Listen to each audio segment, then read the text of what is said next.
이제 오늘 우리에게 주시는 하나님의 말씀, 욥기 42장 1절에서 6절 말씀입니다. 우리 준비하신 성경책이나 우리 화면의 자막을 보시고 한 목소리로 말씀을 읽도록 하겠습니다. 욥이 여호와께, 시작. 욥이 여호와께 대답하여 이르되 주께서는 못하실 일이 없사오며 무슨 계획이든지 못 이루실 것이 없는 줄 아오니 무지한 말로 이치를 가리는 자가 누구니이까. 나는 깨닫지도 못한 일을 말하였고 스스로 알 수도 없고 헤아리기도 어려운 일을 말하였나이다. 내가 말하겠사오니 주는 들으시고 내가 주께 묻겠사오니 주여 내게 알게 하옵소서. 내가 주께 대하여 귀로 듣기만 하였사오나 이제는 눈으로 주를 배움나이다. 그러므로 내가 스스로 거두어드리고 티끌과 제 가운데서 회개하나이다. 아멘. 미국 최초로 우주 궤도를 돈 우주 비행사로 알려진 존 글렌이라는 분이 계십니다. 이분은 미국의 상원 의원이기도 했는데 1998년에 우주 비행을 했습니다. 그런데 그때 나이가 이분이 77세였다고 합니다.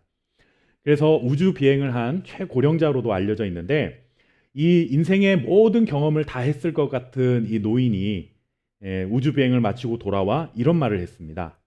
우주 경험은 신앙을 강화시킵니다. 우리가 살아가는 이 지구 안에서 우리가 지구를 바라보는 것과 지구 밖에서 또 지구를 바라보는 것은 전혀 다른 세계일 수 있다라고 하는 것이죠.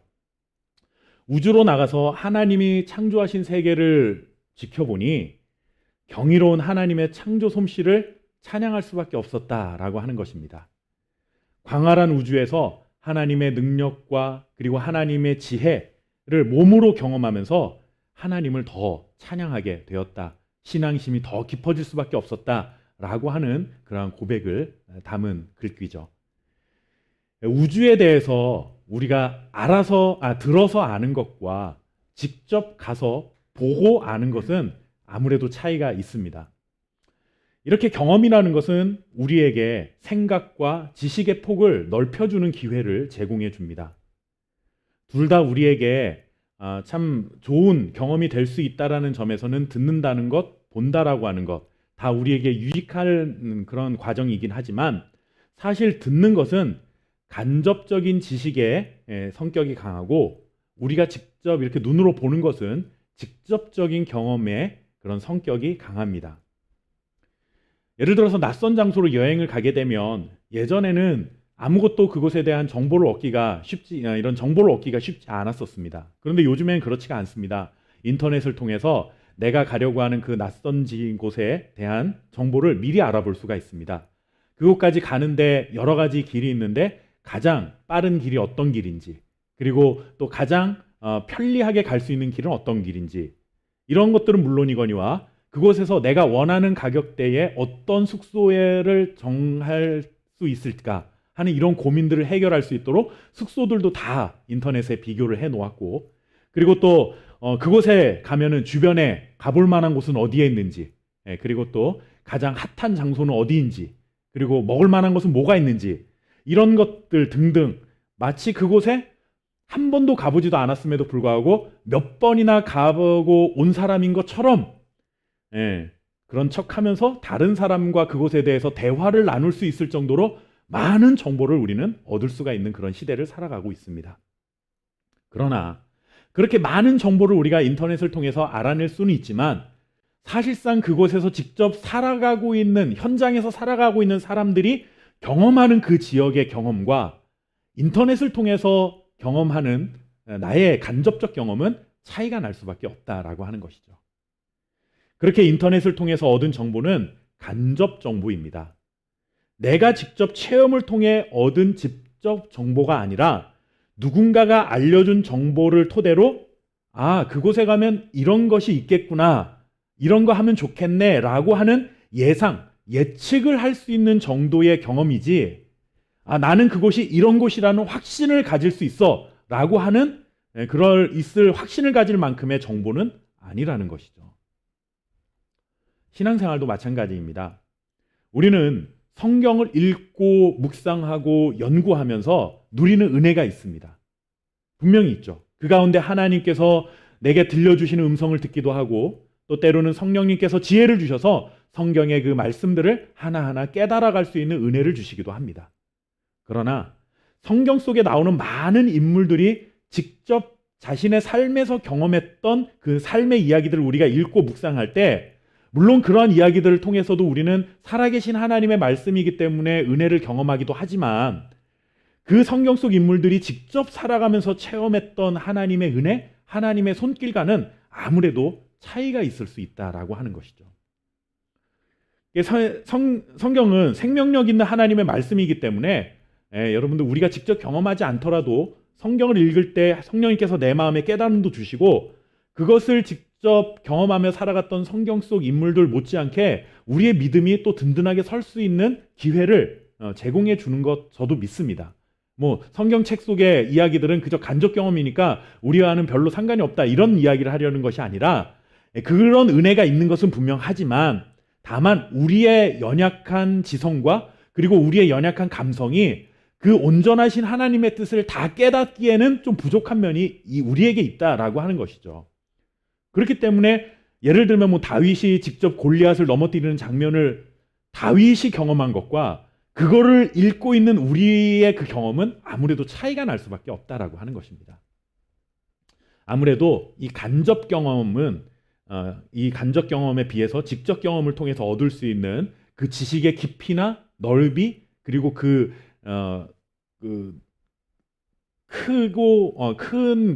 어떤 그 크기는 간접 경험을 하는 사람들과는 아무래도 다른 것이죠.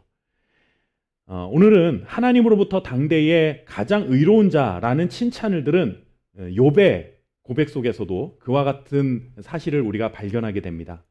읽었던 본문 말씀인데 우리 다시 한번 좀 읽어보도록 하겠습니다. 욥기 42장 5절 말씀입니다. 42장 5절 다시 한번 읽겠습니다. 내가 주께 시작. 내가 주께 대하여 귀로 듣기만 하였사오나 이제는 눈으로 주를 배움나이다. 우리가 잘 아는 말씀 구절 중에 하나입니다. 욥에 대한 하나님의 평가는 매우 긍정적이었습니다. 오늘날 우리말로 하면 찐 성도였죠. 욥은 정말 리얼 크리스찬이었습니다. 그렇게 여겨도 될 만한 사람이었습니다. 그런데 그랬던 그에게 이유를 알 수 없는 고난이 어느 날 갑자기 닥쳐옵니다. 보통의 사람들이 견뎌내기 힘든 고난이었는데 그것도 한 번이 아니라 연속해서 그의 삶을 찾아왔습니다. 그 과정에서 여러 가지 일들을 욥은 경험하게 되죠. 그런데 뭐 우리가 그런 모든 일들을 다 살펴볼 수는 없지만 다만 욥은 그런 수많은 일들을 겪고 난 후에 직접 그 고통을 경험한 후에 이런 마지막으로 42장에 와서 결론적으로 이런 고백을 하고 있는 것입니다. 내가 지금까지 주께 대하여는 주님께 대하여 듣기만 했습니다. 즉 무엇입니까? 내가 간접적으로 경험을 하면서 하나님을 주님을 알아왔습니다 라고 하는 것이죠. 그런데 이 수많은 역경과 많은 일들을 경험하다 보니 이제는 내가 눈으로 주를 봅니다. 내가 눈으로 주를 봅니다. 이 고백이 무엇입니까? 이제는 간접 경험을 한 정도의 그런 하나님을 아는 지식이 아니라 내가 직접 하나님을 만난 그런 경험을 통해서 하나님을 더 깊이 체험하고 더 깊이 깨닫게 되었습니다. 라는 그런 고백을 하고 있는 것입니다. 설교를 듣는 것도 마찬가지입니다. 설교를 듣는 우리 성도들의 삶과 이 직접 하나님의 말씀이 우리 가운데 성령님께서 우리를 움직이게 하는 그 마음은 분명히 다른 것이죠. 그것처럼 여러분들 우리가 하나님의 말씀을 통해서 누리는 은혜가 있지만 욥도 그러한 은혜를 누리고 살아왔지만 많은 고난들을 통해서 그 수많은 일들을 경험하다 보니까 지금까지 내가 경험했던 것들은 다 간접적인 경험 정도에 불과했다는 거죠. 피상적으로 하나님을 알고 왔습니다. 그냥 피상적으로 믿었습니다. 그런데 이런 일들을 통과하고 보니 이제 내가 주님과 직접 함께 살아가는 것과 같은 그런 깊은 체험을 했습니다. 욥기 1장에 나오는 욥의 모습은 신앙인으로서 부족함이 없는 사람의 모습이었습니다. 그런데 그랬던 욥은 더 이상 깨달을 것이 없는, 우리로 말하자면 뭐 득도를 한 어느 정도 경지에 오른 사람인 것 같다라는 그런 느낌을 주는 사람이었음에도 불구하고 그러한 욥도 지독한 고난을 경험하고 나니 하나님 앞에 이렇게 고백할 수밖에 없었던 것이죠. 지금까지 내가 하나님을 알고 있었다고 자부했는데 내가 하나님을 알고 있었던 것은 그야말로 세 발의 피였습니다. 여러분들, 고난은 달갑지 않습니다. 고난이 즐거운 사람이 어디 있습니까? 고난이 즐거운 사람 세상 어디에도 없습니다. 목회자인 저라고 고난이 즐겁겠습니까? 고난을 통해 하나님 더 깊이 알아갈 수 있다는 사실을 우리가 믿긴 하지만 그렇다 해도 주여 나에게 고난이 닥쳐오게 하옵소서 이렇게 기도하는 사람은 제가 본 적이 없고 저도 그렇게 기도해 본 적이 없습니다. 그렇게 고난을 자청하는 사람은 사실 없죠. 그럼에도 불구하고 고난은 우리의 삶과 뗄래야 뗄 수 없는 그런 관계 안에 살아갑니다. 그런데 대부분의 고난은 우리의 계획과 우리의 예측을 벗어난 범위에서 그런 것과 상관없이 우리를 찾아옵니다. 사실 어려운 일을 닥쳐도요, 우리가 예상하고 있는 일들이 계획했던 일들 속에서 만나는 것은 그런 어려움들은 고난이라고 생각하지 않습니다. 우리는 예상했던 일이야 이렇게 생각하죠. 그런데 전혀 예상하지 못했던 일들을 만나면 우리는 그것을 고난이라고 표현을 하는 겁니다. 시험을 치는 학생들이 이번 수학 시험 문제 선생님이 어렵게 낸다고 했으니까 어렵게 준비를 했어요. 그러면 자기가 생각하는 정도의 어려움이 있습니다. 근데 그 정도 수준의 어려움으로 문제가 나오면 그래 내가 예상했던 정도야 라고 하는데 그것보다 더 훨씬 어렵게 나오면 와 정말 힘들구나, 힘들다, 공부하기 너무 지친다 이렇게 반응을 하는 것과 마찬가지인 것이죠. 이렇게 고난은 우리의 계획과 우리의 예상을 벗어나는 범위에서 일어나게 되는 것이죠. 그런데 여러분, 우리가 생각하지 못했던 고난을 만나는 것처럼 또 고난은 생각하지 못했던 유익한 열매를 맺을 수 있는 기회가 될 수도 있다라는 것입니다. 욥이 그랬습니다. 자신의 삶이 이렇게 한순간에 무너질 것이라고 누가 생각했겠습니까? 하루아침에 벼락거지가 된 거잖아요. 하루아침에 모든 것을 다 잃었을 뿐만 아니라 가족을 잃었습니다. 건강을 잃었습니다. 친구들이란 사람들은 매일같이 와가지고 엄청나게 말로 괴롭힙니다. 도와주는 척하면서 욥을 끊임없이 못 살게 굽니다. 그런데 하나님도 아무 말씀도 안 하고 침묵만 하세요. 이렇게 자신의 삶이 한순간에 무너질 것이라고 누가 예상을 했고 계획을 했겠습니까? 그런데 이 고난은 그를 예고 없이 찾아왔습니다. 예고 없이 찾아온 고난처럼 고난 뒤에 예상치 못했던 욥의 믿음의 고백, 하나님에 대한 새로운 믿음의 영역이 열리게 된 것입니다. 고난의 경험을 통해 욥은 하나님에 대해 그리고 자기 자신에 대해 새롭게 아는 지식의 폭을 넓혔습니다.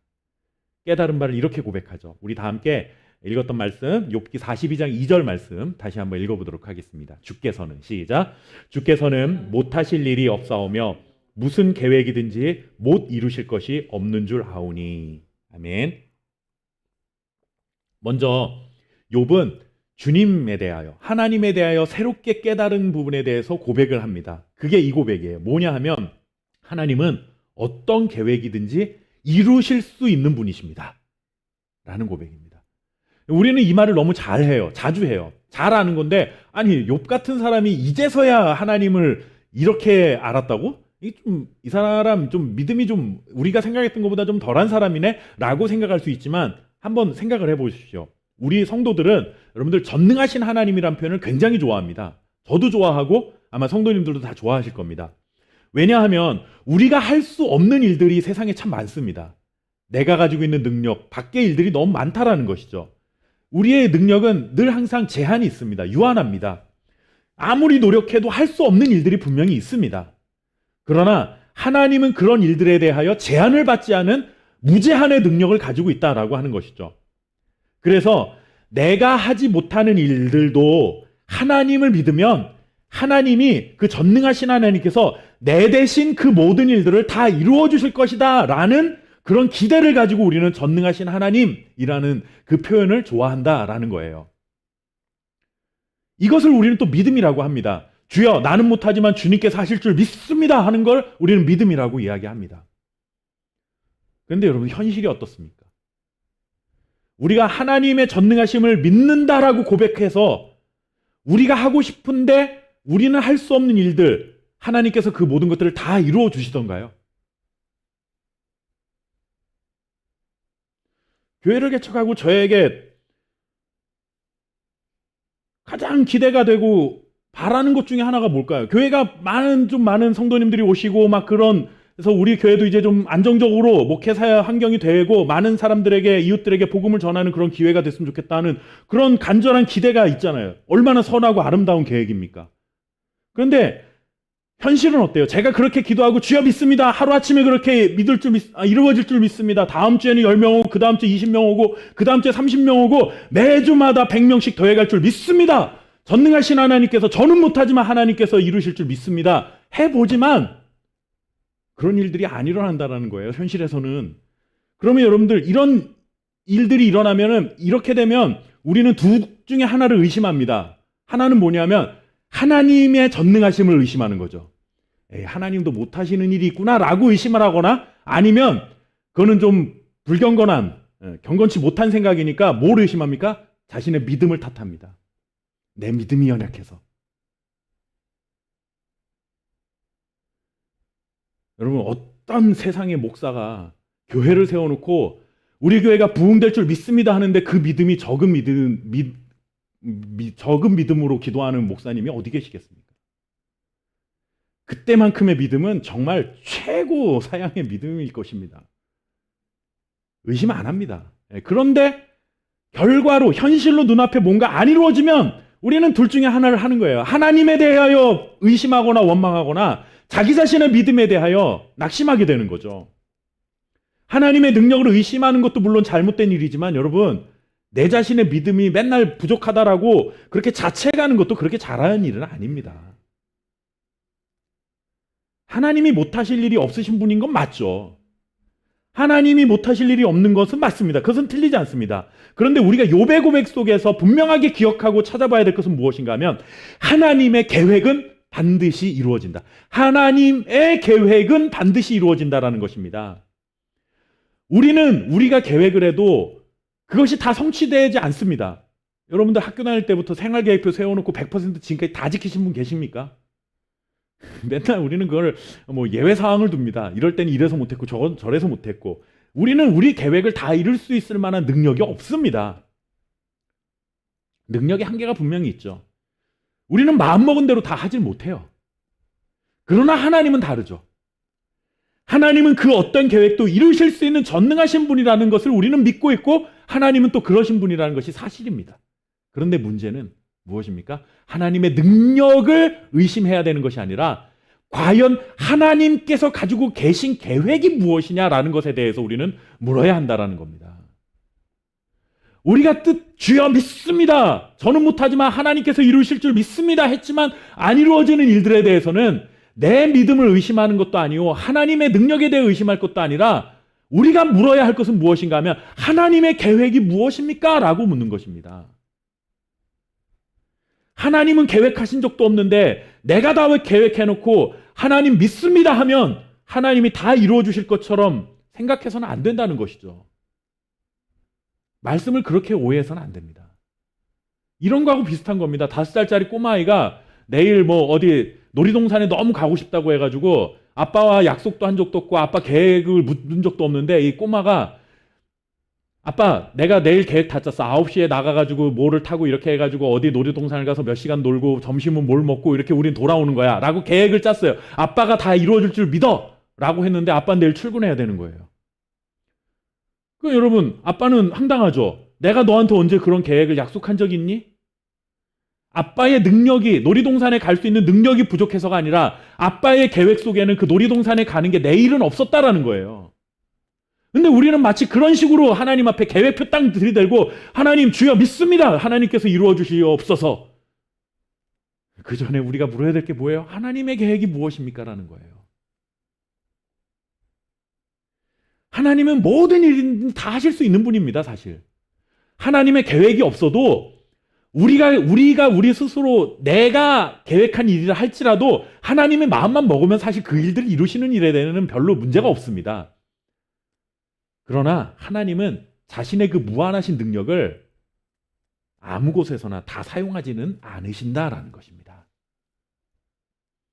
홍해가 갈라지게 하시겠다라는 하나님의 계획이 있었기 때문에 이스라엘 백성들이 홍해 앞에 갔을 때에 홍해가 갈라진 것입니다.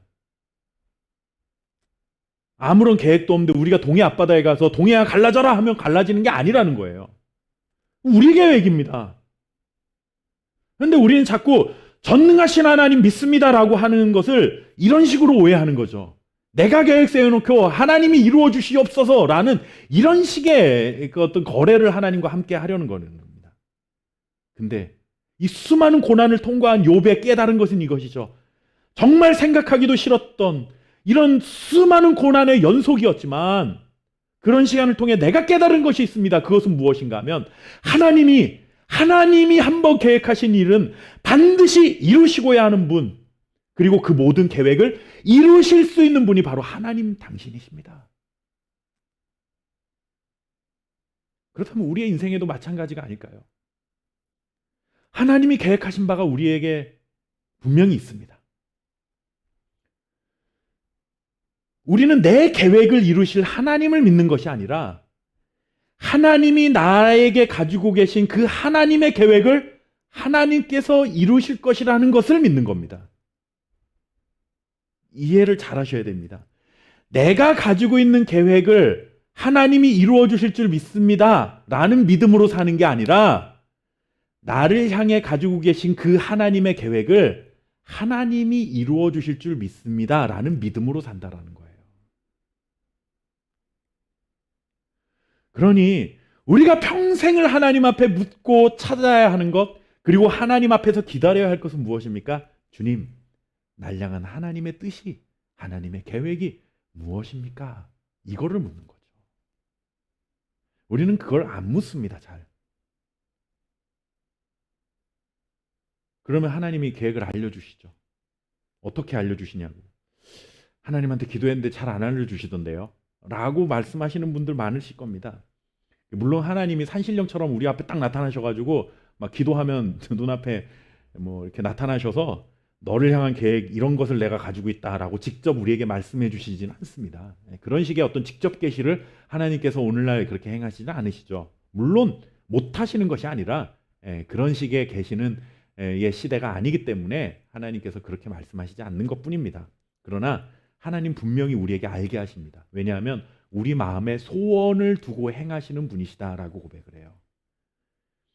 날 향한 하나님의 계획을 알고 싶어서 기도하고 묵상하는 자에게 하나님께서 그 마음의 소원을 품게 하시고 그 소원이 내 소원인지 하나님의 계획인지를 분별할 수 있는 충분한 지혜를 우리에게 주신다라는 것을 우리는 믿어야 한다라는 겁니다. 아이작 뉴턴, 유명한 사람이죠. 이 사람이 이런 말을 합니다. 제가 한번 그 사람이 했던 말을 이렇게 읽어드립니다. 나는 망원경을 통하여 수백만 마일 저 밖에 있는 많은 우주의 세계를 이렇게 볼 수 있다. 그러나 골방에 들어가서 문을 닫고 무릎을 꿇고 기도하게 되면 천체는 물론 우주는 물론 하나님 나라의 세계까지 내 영으로 내 마음으로 하나님의 세계를 또 하나님을 볼 수가 있다. 여러분들 망원경으로, 요즘 망원경 얼마나 좋습니까? 이렇게 정말 그 천체 박물관이나 이런 데 가가지고 망원경으로 우주를 보면 우리 눈으로 보이지 않는 별들까지도 다 볼 수 있는 정말 몇백만 년 광년 떨어진 어마어마하게 멀리 떨어지는 그런 거 다 볼 수 있는 그런 것이죠. 그런데 망원경을 통해서 우리가 그런 넓은 세계를 볼 수 있지만 우리가 골방에 들어가 문을 닫고 기도하기 시작하면 하나님의 세계가 보인다라는 거예요. 더 넓은 하나님의 세계가 볼 수 있다라는 거예요. 하나님의 뜻, 하나님의 계획을 묻지 않고 알려고 하지 않은, 그것을 알기 위해 하나님 앞에 기도하지 않는, 골방을 찾지 않는 우리가 문제인 것이지, 하나님 앞에 무릎을 꿇고 하나님의 뜻을 알게 하옵소서, 하나님의 모든 계획을 알게 하옵소서 라고 기도할 때 하나님은 반드시 우리에게 그 모든 것들을 알게 하시는 분이시라는 거예요. 욥은 고난의 터널을 통과하면서 바로 이 하나님을 만난 겁니다. 지금은 내가 하나님의 뜻을 다 헤아릴 수는 없지만, 다 이해할 수 없는 것은 사실이지만, 이 모든 과정들을 경험하면서 내가 하나하나 깨달아가는 것은 무엇인가 하면, 그 내가 알 수 없는 상황 속에서 살아간다 할지라도 하나님은 나를 향한 계획을 분명히 가지고 계셨고, 그 나를 향한 하나님의 계획은 하나님이 반드시 이루어가고 계시다라고 하는 사실을 내가 발견했습니다라는 거예요. 하나님은 우리를 향한 계획을 가지고 계십니다. 그 계획을 알고자 하나님께 물으면 하나님은 알려주십니다. 그런데 우리가 그 답을 잘 이해하지 못할 때가 많아요. 하나님의 세계를, 하나님의 지혜를 다 측량을 못하는 거죠, 우리가.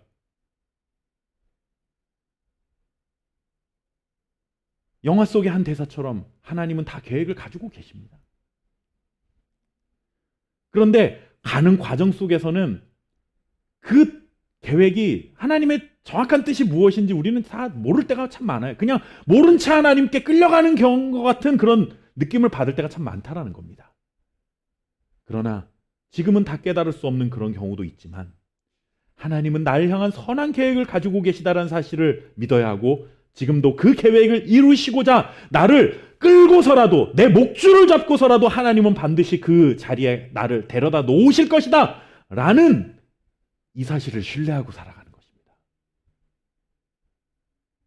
끌려갈 때는 마음에 안 들 수도 있죠. 하나님, 도대체 하나님 계획이 뭔데 나를 이렇게 힘든 길로 끌고 갑니까? 라고 묻고 싶을 때가 한두 번이 아닌 건 사실이에요. 욥이 그랬잖아요. 하나님, 도대체 내가 뭘 그렇게 잘못했다고, 내 가족들 다 데려가고 내 재산 다 그렇게 다 날아가고 내 건강까지도 그렇게 다 빼앗아가십니까? 욥은 그걸 이해하진 못했어요. 끝까지 왜 그런지를 하나님한테 물었다 할지라도 하나님이 그거에 대한 정확한 답을 해주지는 않았습니다. 그런데 그 모든 일들을 통과하고 나니까 더 큰 것을 깨달은 거죠. 뭔지는 잘 모르겠지만 분명한 것은 나보다 더 높은 계획을 하나님 지금 가지고 계시는구나. 그 고난을 통과하게 하신 이유가 있구나. 이렇게 하나님을 새롭게 깨달은 것입니다. 이렇게 하나님을 새롭게 알다 보니 또 한 가지 깨달은 것이 있습니다. 그것은 무엇인가 하면 자기 자신이 어떤 존재인지를 깨닫게 됩니다. 하나님을 깨닫게 되면 내 자신이 보입니다. 우리 다 함께 욥기 42장 3절 말씀을 읽어보겠습니다. 42장 3절. 무지한 말로, 시작. 무지한 말로 이치를 가리는 자가 누구니까? 나는 깨닫지도 못한 일을 말하였고 스스로 알 수도 없고 헤아리기도 어려운 일을 말하였나이다. 욥이 자기 자신이 얼마나 어리석었는지 이제 깨달은 겁니다. 지금까지 나는 내가 조금 아는 것 때문에 다 아는 것처럼 떠들고 까불고 하나님 앞에 덤볐습니다. 하나님께 대들었습니다. 지금 그 얘기하는 겁니다. 내가 이해하고 깨달은 것이 전부인 줄 알고, 그거는 충분한 줄 알고 하나님의 계획이 틀렸다, 하나님의 계획을 가로막기도 했고 하나님의 생각을 다 헤아리고 있는 것처럼 그렇게 교만하게 살아왔습니다 라고 지금 자기 자신을 인정하는 겁니다. 이렇게 하나님의 전능하심을 깨닫고 나니까 자신의 지식과 경험이 얼마나 미천한 것인지를 깨닫게 되는 거죠. 이거는 자괴감을 갖는 거하고는 다른 겁니다. 하나님 앞에 겸손해지는 거죠. 그렇습니다, 여러분. 우리가 이해하는 것, 작은 것 하나를 가지고 마치 전부 아는 것처럼 떠들어대서는 안 됩니다. 사람들 사이에서도 마찬가지잖아요. 사람들 앞에서도요, 다른 사람의 부족함이나 연약함이 보이면 그거 가르치려고 꼭 한마디 해야 되는 그런 사람들이 있습니다. 그런 사람들 요즘 말로 뭐라고 합니까? 꼰대라고 하는 거예요. 너만 다 아냐. 말은 못해도 그 사람의 그 말을 듣는 상대방의 마음속에는 너만 그렇게 다 알고 너만 그렇게 잘났니? 이 말을 하고 싶은 겁니다. 내가 다 알고 있는 것처럼 남들 다 가르치려고 하지 말아라 이거죠. 하물며 사람들 앞에서도 그러한데 전능하신 하나님 앞에서 우리가 알고 있고 우리가 이해하는 수준으로 하나님께 대드는 거, 그거 얼마나 큰 교만입니까? 하나님 앞에서 욥이 그거 깨달은 겁니다. 내가 그러고 살았구나. 욥에게 고난은 너무나 힘든 시간이었습니다. 그 사실에는 변함이 없습니다. 고난의 이유를 깨닫는다고 해서 고난의 그 정도가 경감되는 건 아니잖아요. 고난이 힘든 거예요. 우리의 상상을 초월할 만큼 어려운 시간을 욥은 보냈습니다. 그러나 그 어려운 시간을 통해 욥은 하나님의 전능하심을 깨닫게 되었고, 그리고 인간의 연약함의 현실을 보게 됐고, 새로운 깨달음을 얻은 것입니다. 그리고 이제는 하나님을 눈으로 봅니다. 이렇게 고백하는 것이죠. 이 고백을 하는 욥의 마음속에는 기쁨이 가득하지 않았을까요? 고난은 너무나 힘들고 나에게 상처가 된 것도 맞지만 그럼에도 불구하고 그것 때문에 나는 놀라운 것을 깨달았습니다. 환희에 찬 깨달음을 고백하며 나는 이제 눈으로 주를 봅니다. 고백하는 것이죠. 내가 이해가 안 된다고 하나님 틀렸다고 말해서는 안 됩니다. 내가 모른다고 하나님도 모를 거라고 오해해서는 안 됩니다. 내가 알지 못하는 고난 속에서 우리는 살아갈 수 있습니다. 내가 이해하지 못하는 고통 속에서 우리는 시간을 보내며 눈물을 흘려야 될 때도 있습니다. 그럴 수는 있지만 하나님은 날 향한 놀랍고 선한 계획을 가지고 계시며, 그리고 반드시 그 계획을 이루시는 전능하신 분이라는 사실, 그 전능하신 능력으로 나를 지금도 그 하나님의 계획의 마지막 지점까지 나를 지금 끌고 가고 계신다라고 하는 사실, 이 사실을 신뢰하고 살아가야 할 줄 믿습니다. 바로 이 하나님을 만날 때 우리는 날마다 환희에 찬 깨달음을 얻게 되는 놀라운 은혜가 넘쳐나게 될 줄 믿습니다. 이번 한 주간 그러한 은혜 속에 살아갈 수 있는 저와 여러분 될 수 있기를 주님의 이름으로 축원합니다. 기도하겠습니다. 살아계신 아버지 하나님, 알 수 없는 고난을 만나고 내가 다 이해할 수 없는 고통을 만난다 할지라도 하나님을 원망하지 않게 하시고 하나님을 불신하지 않게 하시고, 하나님은 분명히 나를 향한 선한 계획을 가지고 계시며 그 계획의 완성까지 반드시 나를 이끌고 가시는 전능하신 손길로 인도해 가시는 분이시라는 사실을 굳게 믿고 환희에 찬 깨달음을 날마다 경험하며 살아갈 수 있는 주의 자녀들 될 수 있도록 축복하여 주옵소서. 아버지 하나님, 오늘도 하나님 앞에 이러한 믿음을 가지고 살아갈 수 있는 것을 감사하는 마음으로 우리에게 주신 것 구별하여 또 예물을 드립니다. 예물이 쓰이는 곳에 하나님의 영광이 나타나게 하시고 하나님을 알지 못했던 자들에게 하나님을 깨달을 수 있는 기회가 열릴 수 있는 축복의 도구로 사용되어질 수 있도록 주님 함께하여 주옵소서. 또한 이 물질을 드리는 모든 손길 위에 하나님의 복을 넘치도록 부어주셔서 하나님 이 땅을 사는 날 동안 물질로 인하여 눈물 흘리며 고통당하지 아니하도록 우리의 삶을 축복해 주옵소서. 감사드리며 예수님의 이름으로 기도하옵나이다.